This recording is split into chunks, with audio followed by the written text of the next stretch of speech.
Je m'appelle Cédric Batoto-Excel, observateur de pêche industrielle depuis plus d'une dizaine d'années.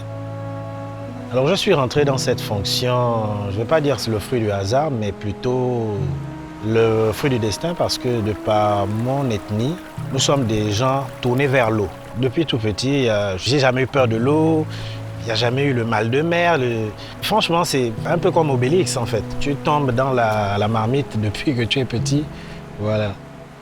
On regardait d'abord l'océan et l'océan comme une partie de nous-mêmes parce que nous faisons tous partie de la nature.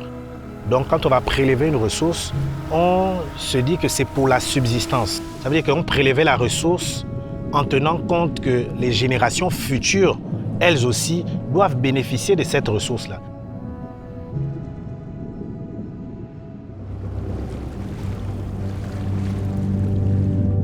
Mais la pêche industrielle, c'est un tout autre monde.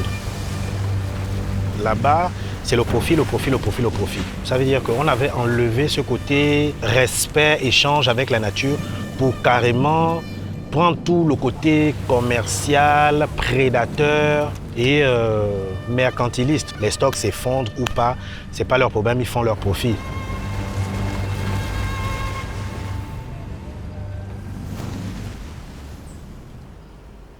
Alors le travail d'observateur consiste tout simplement à collecter des données sur des bateaux de pêche. Je définirais un rôle d'abord dissuasif, mais on a aussi un rôle de pédagogue parce qu'on est là pour dire à ces compagnies-là, à ces capitaines de pêcher responsablement.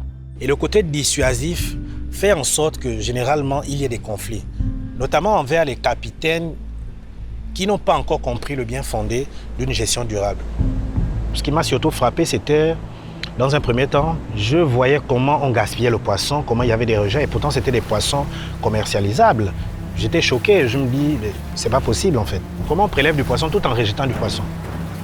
J'ai observé beaucoup de choses illégales, des capitaines qui allaient dans les zones prohibées, c'est-à-dire les zones des parcs nationaux, des bateaux n'ayant pas les autorisations, qui vont aussi en mer pêcher. Aussi comme autre activité illégale, je dirais la pêche sur des espèces protégées. On a des compagnies de pêche qui larguent délibérément sur des baleines qui sont des espèces intégralement protégées parce qu'on sait que les poissons suivent les baleines. Ils larguent le filet autour des baleines pour espérer capturer le poisson et relâcher la baleine. Mais force est de constater que des fois, les baleines restent coincées et puis elles meurent avec le stress. J'ai moi-même assisté et documenté sur un bateau où un requin était remis à l'eau avec une gaffe, ou encore un requin qui avait été prélevé de ses ailerons. Et on sait tous que les ailerons de requin, c'est un commerce qui est très prisé en Asie. Pourtant, ces espèces sont protégées.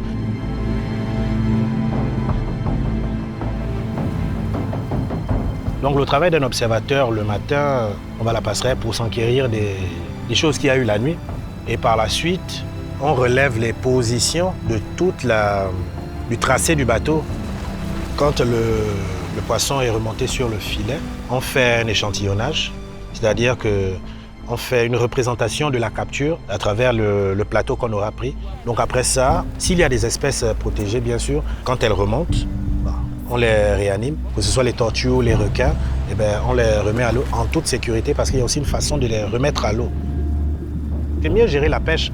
Ce n'est pas juste dire qu'on va avoir un meilleur maillage des filets, qu'on va faire un repos écologique, mais c'est aussi préserver ces espèces-là, avoir une vraie politique de préservation de ces espèces protégées. Le travail d'observateur, c'est un travail qui n'est pas facile, mais je dirais que c'est l'un des plus beaux métiers. La motivation vient principalement du fait qu'on sait qu'on est en train de faire quelque chose qui est bien. Peu importe les difficultés, des capitaines qui sont grincheux ou des conditions déplorables, même si on dort par terre, mais on a le sentiment de participer à quelque chose de bien plus grand que nous. Parce qu'on sait pertinemment que si nous ne le faisons pas, personne ne le fera. Les océans sont l'avenir, mais ils sont aussi en même temps en train d'être le passé. Parce que ce qui se passe en mer, c'est loin des regards. Les océans se vident dans l'indifférence et dans le silence. Justement pour ça qu'on a besoin des programmes d'observateurs, justement pour ça qu'on a besoin des personnes qui soient épris de la mer. Et moi, j'invite les gens à s'intéresser. Parce que si, quand on ne s'intéresse pas à quelque chose, elle va disparaître et on n'aura pas eu le temps d'apprécier toute sa beauté et toute sa splendeur.